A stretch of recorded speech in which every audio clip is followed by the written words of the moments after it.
What do you think would be a good thumbnail pose to get lots of clicks from creepy internet men? Okay. I like Jenny Nicholson's videos, but what I don't like is sloppy clickbait that misrepresents and insults people. I was recently forwarded a link to a video called "Why Does Creepypasta Suck?" No question mark, by Jenny Nicholson. And yeah, I mean, Creepypasta. It reminds me so much of that snarled top 10 video that I have to go through it. I can't help myself. I have to go through it, and I have to correct all the bullshit. And it may be a flaw in my personality. In fact, it most likely is. I would say my personality is 99% flaw and 1% nougat. But yeah, I just have to go through it. I have to address this because even though I liked Jenny Nicholson's videos in the past, and, you know, it's not a matter of who I like or don't like. If somebody is wrong, I'm going to point out how they're wrong. And I'm going to not even address... I'm not going to address my own story. Because I don't want people to get confused. I don't want people to think, oh, you know, Slime Beast is at it again, can't take criticism of his own work. And it's like, you know, you realize I'm just telling people that they're, you know, making mistakes about what they read. But whatever, you know, that's fine. If you want to think that, that's fine. I'm going to not address my own story until she gets to the point where she's personally dissing me as the author of the story. I'm going to address the thing about myself, but I'm not going to address the mistakes she made about my story, because she obviously either didn't read it and went off a summary, or, you know, read it but didn't, you know, keep any of the information in her head. As with most of these stories I'll be talking about. So, as a kid who loved horror stories, I obviously read a lot of creepypasta in my day. Wait, how old are you? When you were a kid, you were into creepypasta. You were a kid in 2008? 2012? I mean, I'm trying to think back to, like, the earliest points when creepypasta was becoming popular. Unless you were a kid patrolling 4chan and, like, the X board, you know, back before it was really well known. I mean, I'm just curious. Maybe, I would assume Jenny is in her 20s, which would kind of throw off the timing to be a kid when you were reading creepypasta. I don't know. You know, I'm just guessing. Maybe she's actually 17. I don't know. To be clear, I'm not accusing Jenny of lying. I'm just saying that this is something that comes up a lot with people who critique or, you know, make comments on, you know, things like creepypasta, where they'll say, you know, I've been a fan for years and years and decades. Why, since I was a child I've been a fan, so I know all about, you know, what I'm talking about. And it's like, it sort of is a way to give your opinion more weight, when, as we'll, you know, be showing here, Jenny's opinion on creepypasta is essentially zero gravity weightless. Not because her opinions are wrong, not because of anything like that, but just by virtue of the fact that it has some very strange ideas of what she read. For those not in the know, creepypasta are what you graduate to when you're slightly too old for goosebumps. Okay, now see, that's a very good way to explain it. That makes a lot of sense. That's good. Okay, maybe we're not going to have a problem with this video after all. And you keep reading them into adulthood if you're intimidated by real books. Oh. Well, never mind then. I guess we are going to be shitting on this video. Wow, what a snobbish way to put it. I know that it's supposed to be a joke, but it's a very nasty joke. Basically discrediting and devaluating the work of countless authors simply for being amateur authors. I mean, let's put this in different contexts. Jenny's videos are what you graduate to when you're done watching, you know, Caillou and Arthur on PBS Kids. But, you know, then you keep watching Jenny's videos into adulthood if you're intimidated by actual entertainment. I mean, do you see how that sounds. I love them because it's basically campfire stories on like a global scale.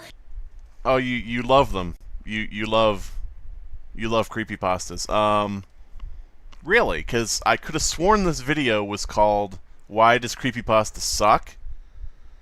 and you spend most of it bashing creepypasta in general and specific ones, and I think you give one example of one you like at the end. Plus, I mean, the message on Twitter that you posted about how people are suggesting creepypastas to you, but they're all awful. I mean, it doesn't sound like you love creepypasta. It sounds like you're just saying, you know, another one of those cliched phrases where it's like, you know, I love creepypasta, don't get me wrong, but it's all awful. You know, like, it's meaningless. It's dishonest, you know, in my opinion. I wouldn't say it's a lie. I think it's just, you know, that people fall into these speech patterns where they'll say this shit because they know that you're, you know, they're sort of like softening the blow for when they tell you that what you're doing or what you like is shit. And I feel like a format like this could yield some really good results. And sometimes it does. Let's be honest here. You're talking about a genre of fiction that encompasses thousands of stories. Hundreds of thousands of stories? I don't know at this point. And you're passing judgment on all of it, saying, you know, it has potential to someday create good stories. Sometimes it does.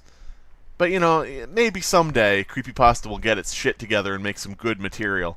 I mean, this is so fucking absurd, you know, to say, I love Creepypasta. By the way, it has potential, but all of it sucks except for a few of them.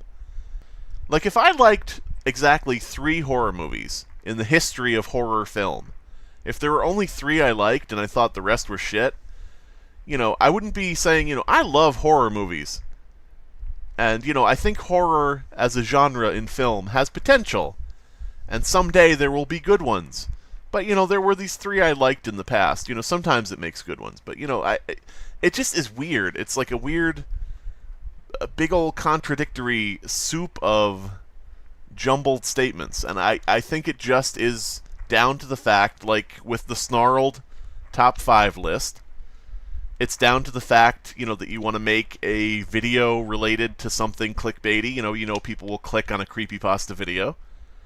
And so you just, you know, churn out some bullshit. You churn out whatever.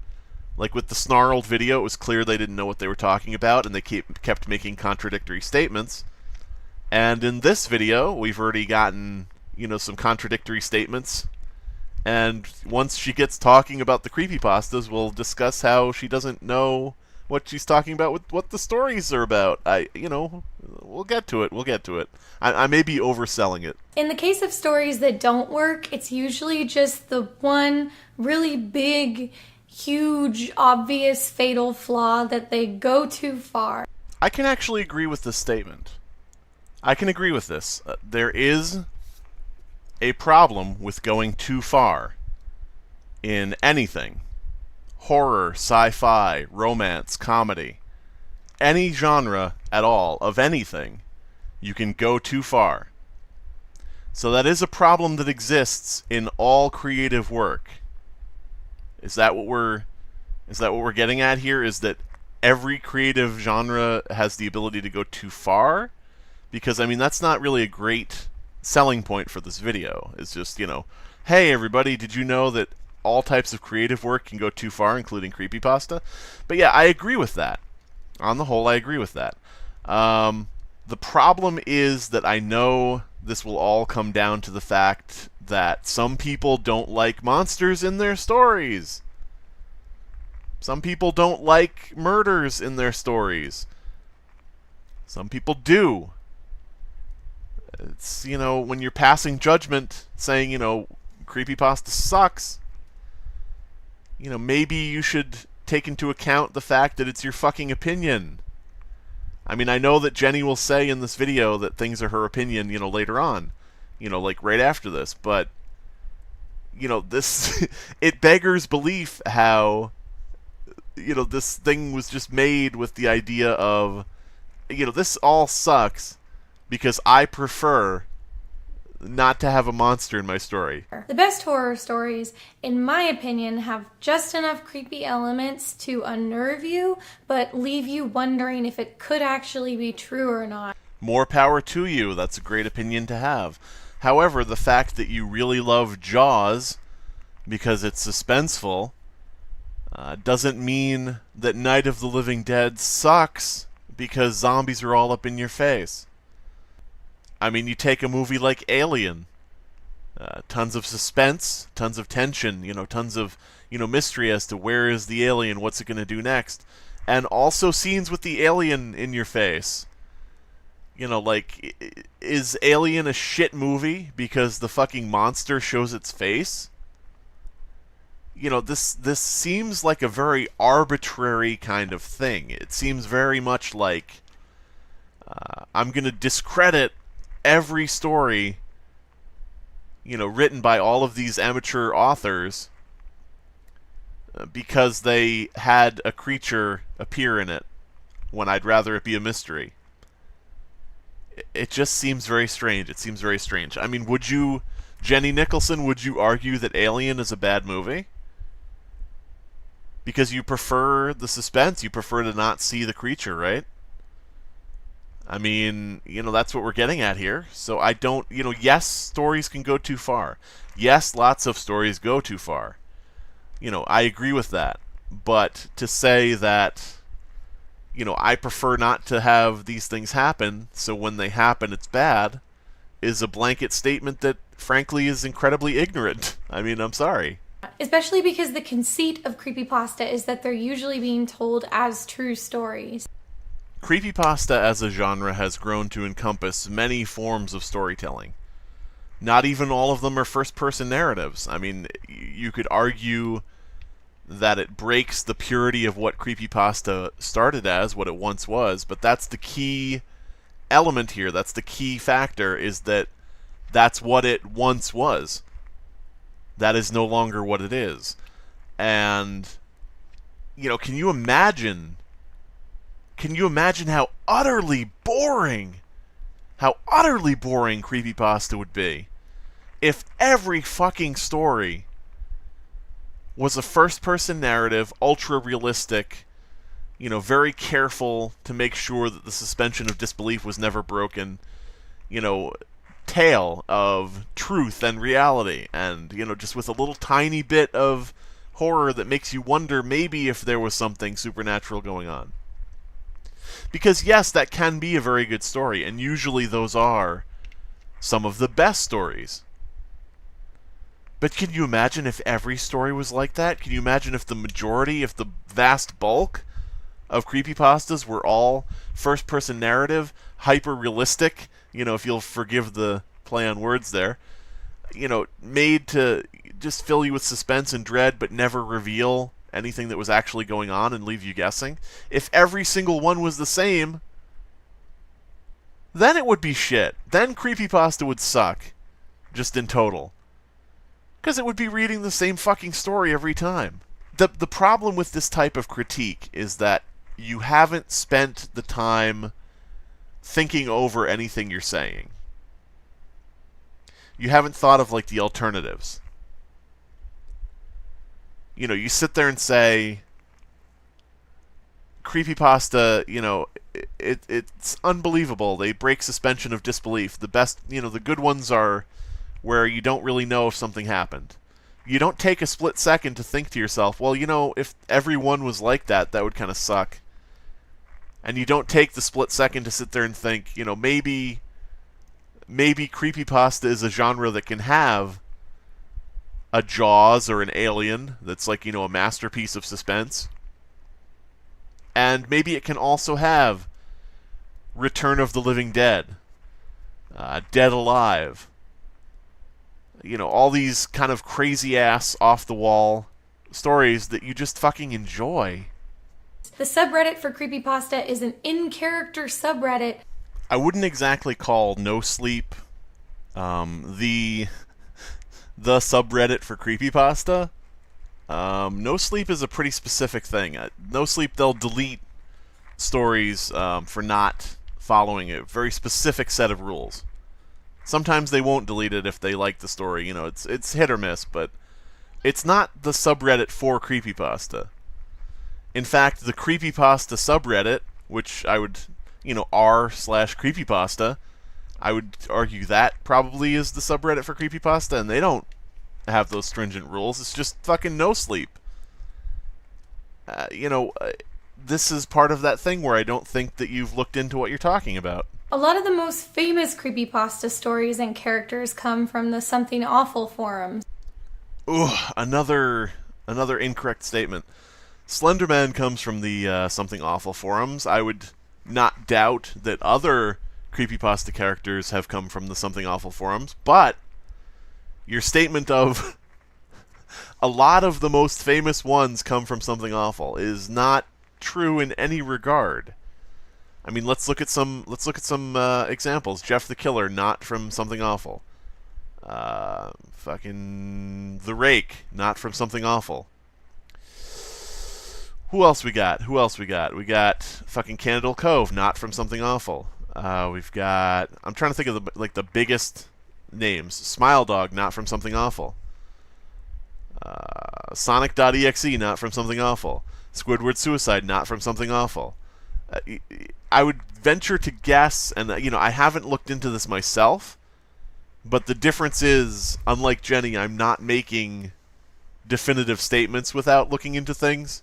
I'm just saying, I haven't looked into it, but I believe that I think Slenderman is really the only huge creepypasta icon to come out of Something Awful. I could be wrong, but I know of a lot of popular creepypasta icons who did not come from Something Awful.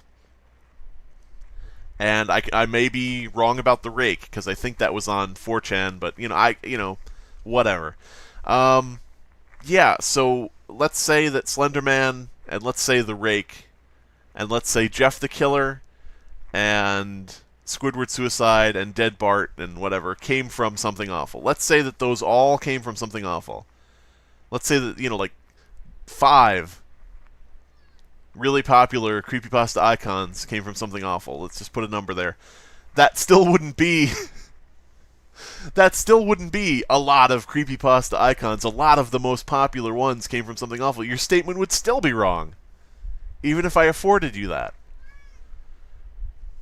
Eyeless Jack, Tiki Toby, Laughing Jack. I'm thinking, I don't like these stories, but I'm just thinking of examples. Clockwork. No, Jenny, no. Bad Jenny. Bad dishonest Jenny who didn't look into anything before telling everybody what's what. Because that's what I don't like about videos like this. Jenny Nicholson is talking to not just creepypasta fans who clicked, the video to see why creepypasta sucked, why something they like sucked. She's talking to her regular fans who are probably going to hear all of this dishonesty, and I say dishonesty because, if you didn't look into something and you make a statement like it's fact, I count that as dishonest. They're going to look at all that and they're going to just take that as fact, and that's just going to be it.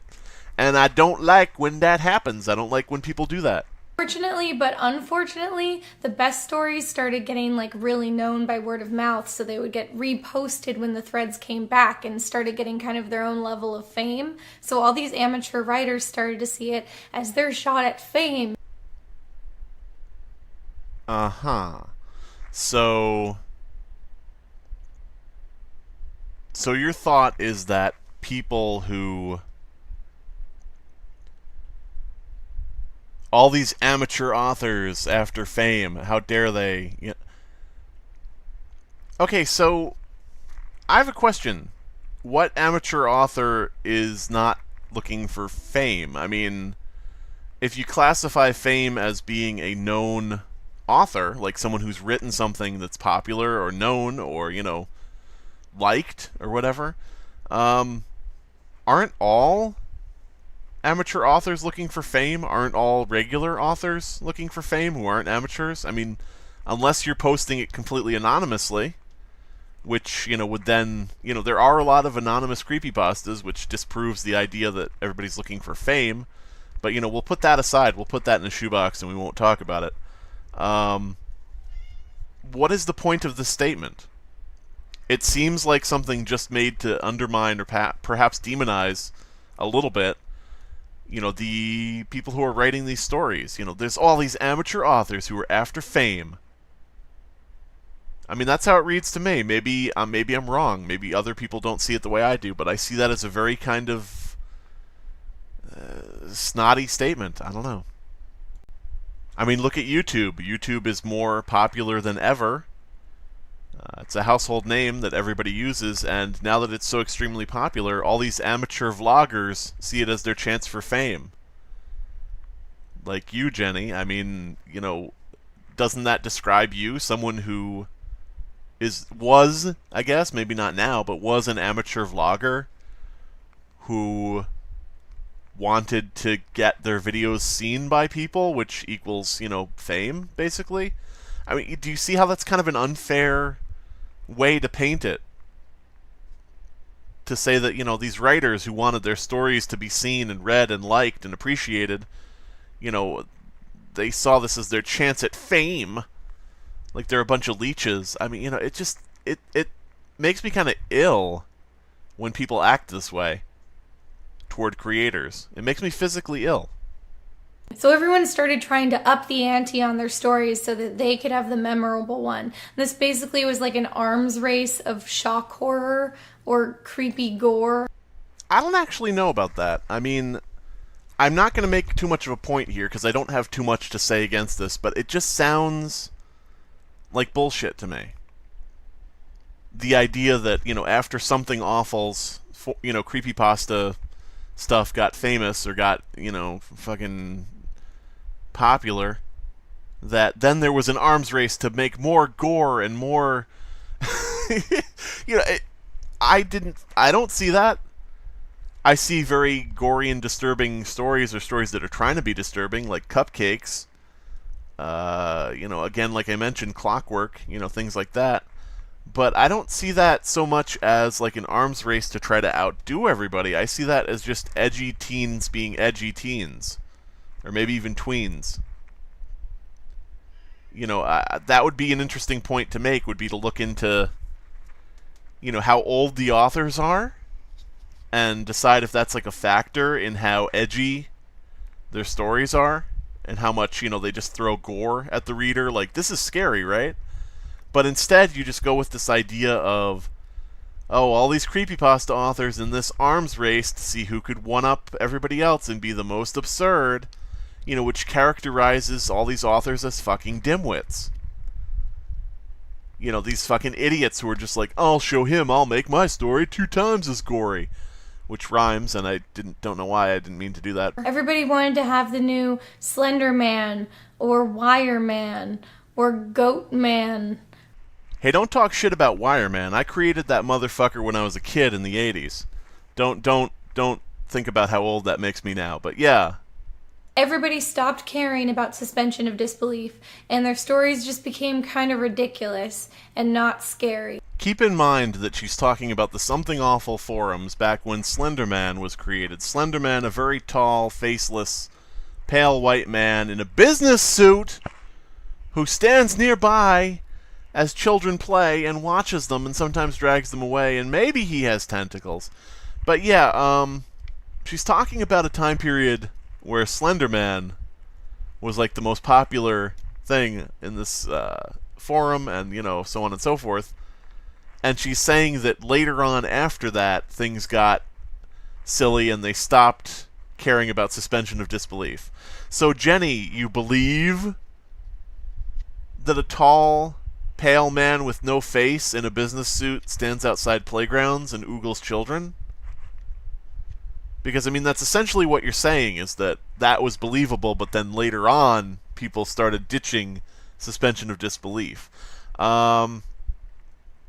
I think you just read this somewhere. I think you just read, like, a brief synopsis of, Creepypasta and where it came from, because none of this is lining up with reality. None of this is accurate. And, yeah, I don't know. I don't know if that's what happened or not. I'm not saying that you did just read like a summary and then go make a half-cocked video, but you definitely made a half-cocked video. I don't know I don't know what you did before making the half-cocked video, though. I prefer full-cocked videos. Now, at this point, Jenny goes on to describe a creepypasta called The Expressionless. And I feel like she actually read this one, maybe recently even, because she gets it all right. You know, she says exactly what happens in the story. And, you know, yeah, there's not much really to pull apart there. So that story's crazy and obviously didn't happen. That's not scary. So yeah, it's obvious that Ripley never actually fought alien xenomorphs on a abandoned space Hulk. So yeah, that's not scary. It's obvious that a giant great white shark never actually terrorized the locals at a beach and ate a bunch of people and then was exploded with a scuba diving tank. So that's not scary.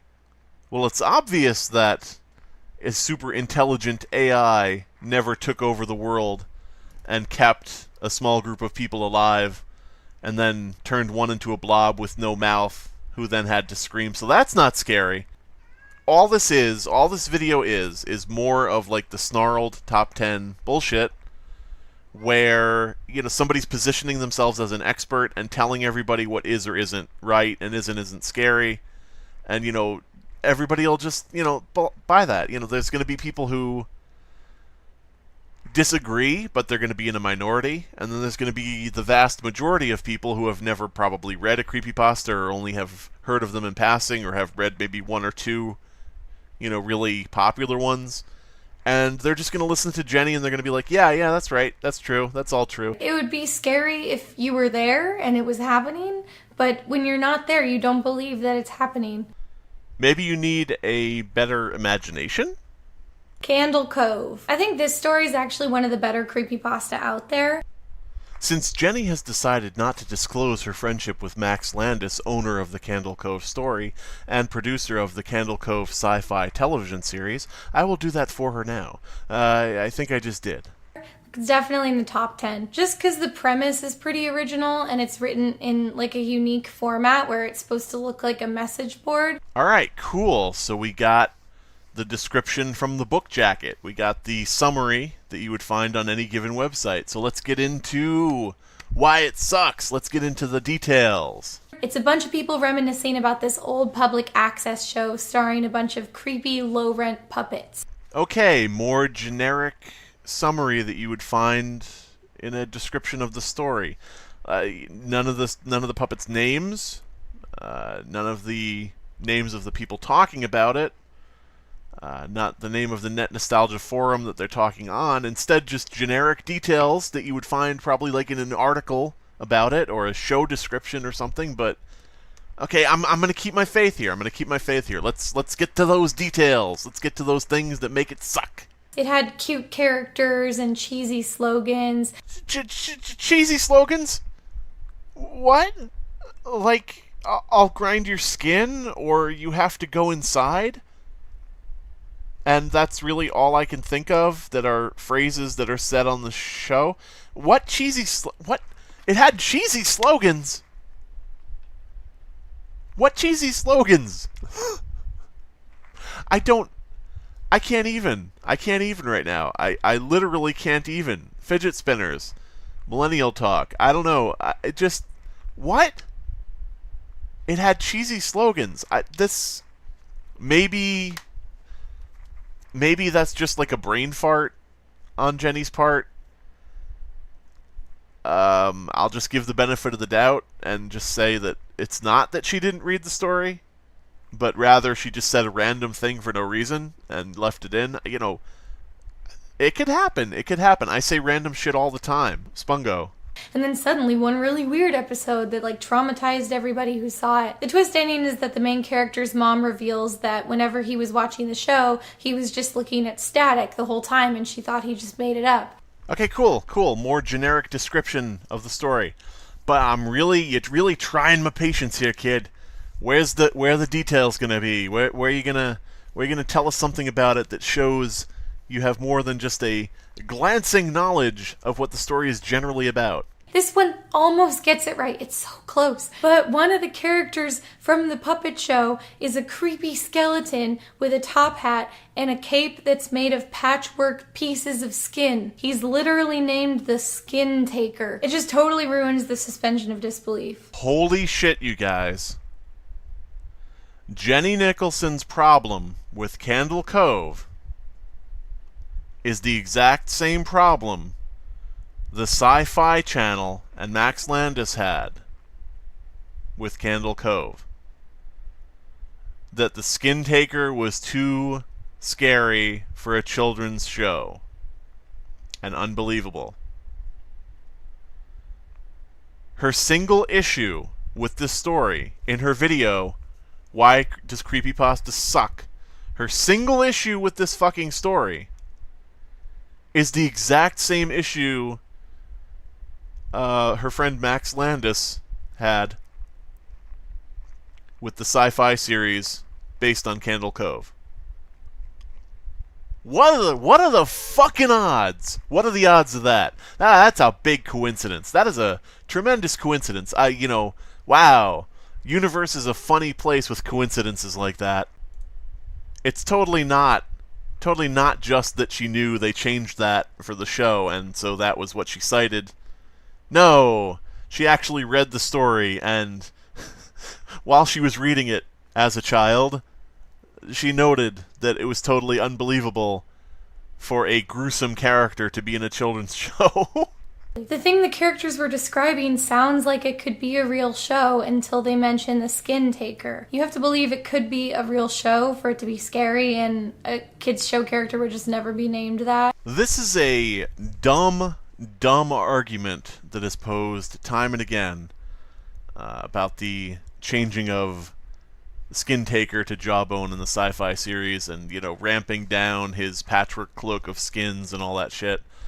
It's a very dumb argument. And just to illustrate a point about how incorrect it is to say that it's too scary for a children's television show, just to illustrate that point, I'm going to get a copyright strike right now, and I'm going to run, unedited, a scene from a children's show called Punky Brewster. This is a scene from an episode in the series that scarred me as a child. And we're going to illustrate just how dumb Jenny's statement is, and just how dumb the Sci-Fi Channel's statement is about what is too scary for a children's show. So roll that beautiful scream footage. Please, give me back my friends. I want them back now. You got it.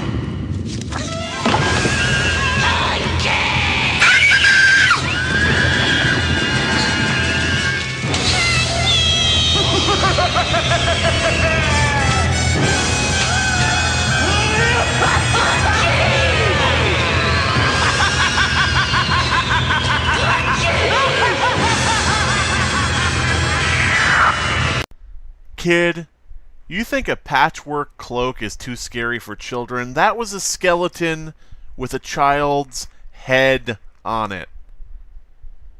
An actual character from the show. His actual head on top of a skeleton, screaming menacingly at the main character while his face rots.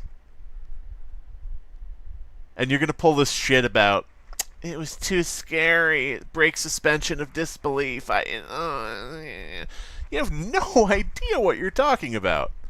And that's what, as I said before, that's what really annoys me about these types of videos. Is people position themselves as an authority on the subject and then proceed to spout random bullshit. When the characters are first reminiscing about the show, they're just kind of like, I remember that show. It was kind of weird. And they're describing the Skin Taker still in that tone of, it was kind of weird. Like, no. So if we are to believe Jenny Nicholson without looking at the story ourselves, then we would believe what she says about how the people talking about the show are just like, that show was kind of weird. That was kind of weird. Oh well. But if we look at the actual story, let me just read you some of this. But yeah, the villain was another marionette, the Skin Taker. I can't believe what they let us watch back then. Jesus H. Christ, the Skin Taker. What kind of a kids show were we watching? I seriously could not look at the screen when the Skin Taker showed up. He just descended out of nowhere on his strings, just a dirty skeleton wearing that brown top hat and cape, his glass eyes that were too big for his skull. Christ almighty. It's a bit different from what you described, Jenny. Almost like you didn't read the story. But, you know, that's just theory. A game theory! That's not kind of weird. That's unbelievable. Immediately you know it's not real people talking, it's just willfully stupid horror story characters. Well, based on the fact you just actually made up your own bullshit about what's in the story, as opposed to reality, we can't really follow your reasoning about your decision as to what the characters are or aren't. Because you're basing your entire premise on a made-up foundation that you've invented. Evidently, when the show was adapted to TV, the Skin Taker was renamed to Jawbone. Evidently? I mean, does that strike anybody else funny that she would just say, evidently, the name was changed? It's like, we know that you got your information from the fucking show. Something I forgot to mention, too, is that in the original story, it's kind of ambiguous about the Skin Taker's cloak being made of human skin. The adults, looking back on their childhood, think back on it and realize, wait a minute, was that supposed to be skin? You know, it's not expressly, made clear in the children's show.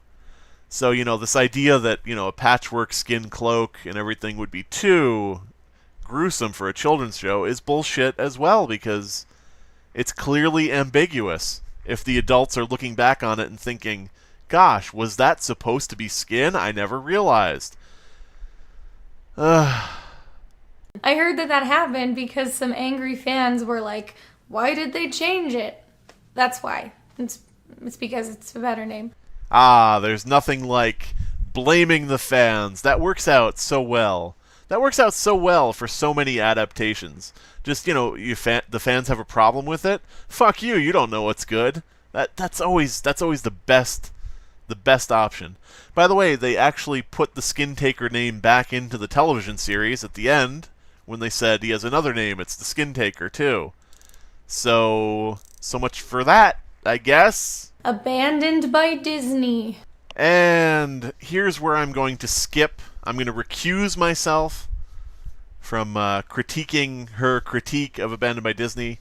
There are several things she got wrong about the story, but most of it was right. I'm just recusing myself. I'm having second thoughts. I have to move on before I change my mind. Alright, so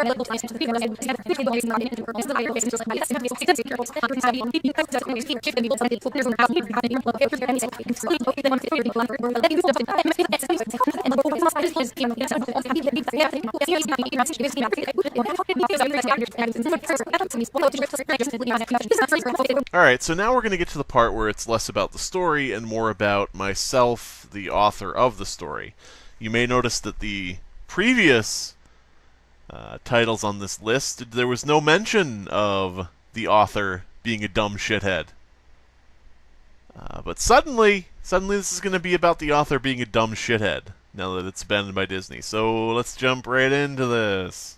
Why is it photo negative? Why did they commission this? I'll tell you why it's a photo negative. Because if it's just a Mickey suit, then it's just a Mickey suit. If it's a photo negative Mickey suit, it's an original Creepypasta character. I mean, I don't know why I'm expecting you to know what you're talking about now, but I just should clarify for everybody, I guess. I mean, I've said this before, but I don't blame Jenny or anyone else for not seeing or hearing where I've said it before, because not everybody sees everything. But, to make up your own reason is kind of going a bit too far. The explanation is this. In 2012, there was a post on a forum that, asked people to make like a one-sentence micropasta. And so I posted a few of them, mostly shit posting, funny, stupid things. At least I thought they were funny. And one of the funny, stupid things I posted was I said something like, deep beneath Disney World, there's a photo-negative Mickey, comma, and when he removes his head, there is only blood. Something to that effect. And I thought it was funny. I thought it was a funny mental image. I thought it was cool. As a one-sentence pasta. And then I decided to challenge myself to write a story around that concept. To write a story around the idea of a photo-negative Mickey who takes his head off and there is only blood. And, of course, it's chunky yellow blood by the time I was done with it, but, I decided to challenge myself to write a story about it. And then, I guess 5 years later, I get derps like you telling me why I created it. I get people like you just making shit up because you feel like it. And yeah, it may seem like your answer is the most logical one. Someone created Negative Mickey because they wanted to create an interesting creepypasta icon who could be the next Slender Man or something. But, like a lot of stuff in your video, factually inaccurate. And people can draw fan art and cosplay as it at conventions. Jenny Nicholson first made a name for herself on YouTube by doing dubs of My Little Pony cartoons, which she has now hidden from her channel. But why did she stop doing My Little Pony dubbings and switch to vlogging? It's much less interesting to watch My Little Pony dubs than it is to watch a real live person sitting on her bed amid toys that she keeps in a giant box in the corner. 'Cause let's be honest, that's a lot of fucking toys. There's no way that those are constantly decorating her room. They're only brought out as props. Look how proud she is of her My Little Pony collection that you never see anymore. It's almost like she's trying to distance herself from that and go for the more popular things that more people will want to look at.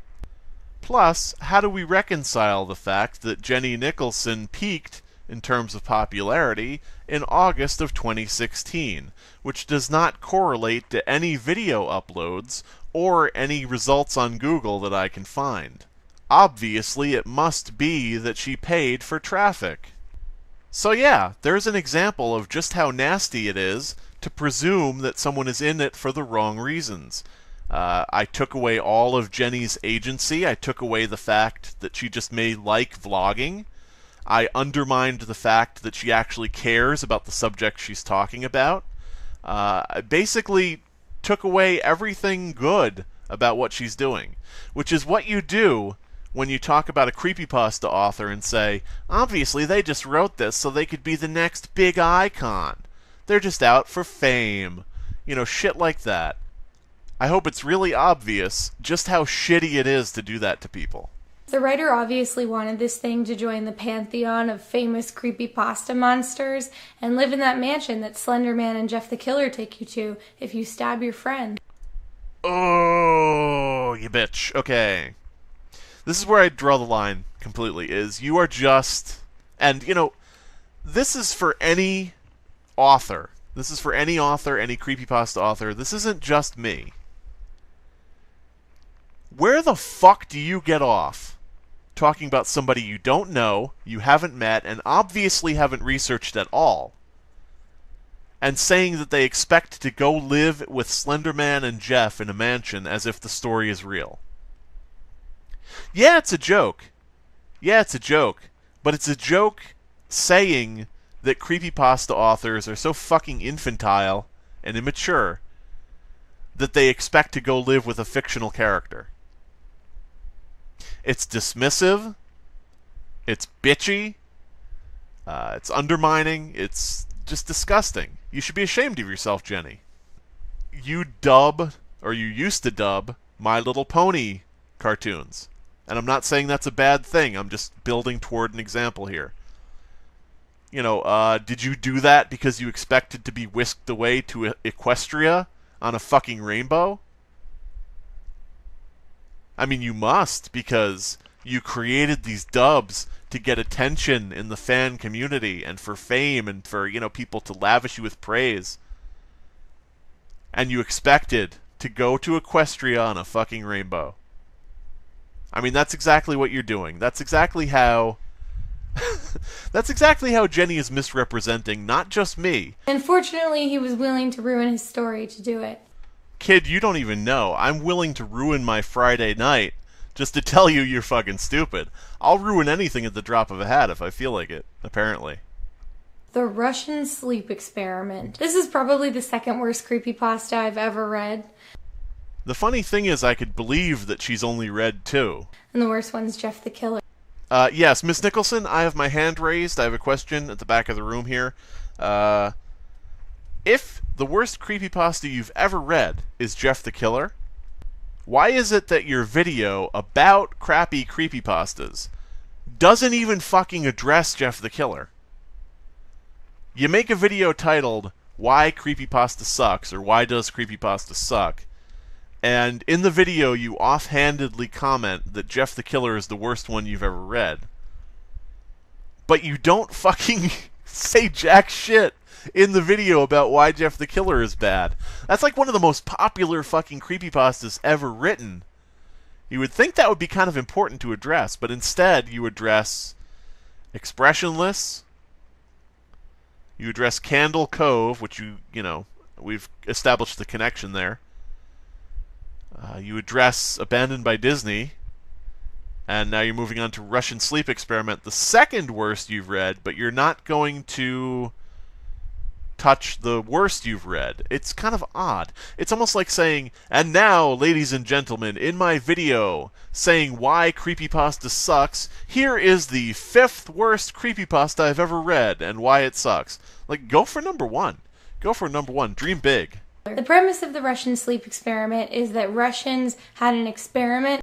This all seems really familiar, and I can't put my finger on why. Oh, wait. Oh, God.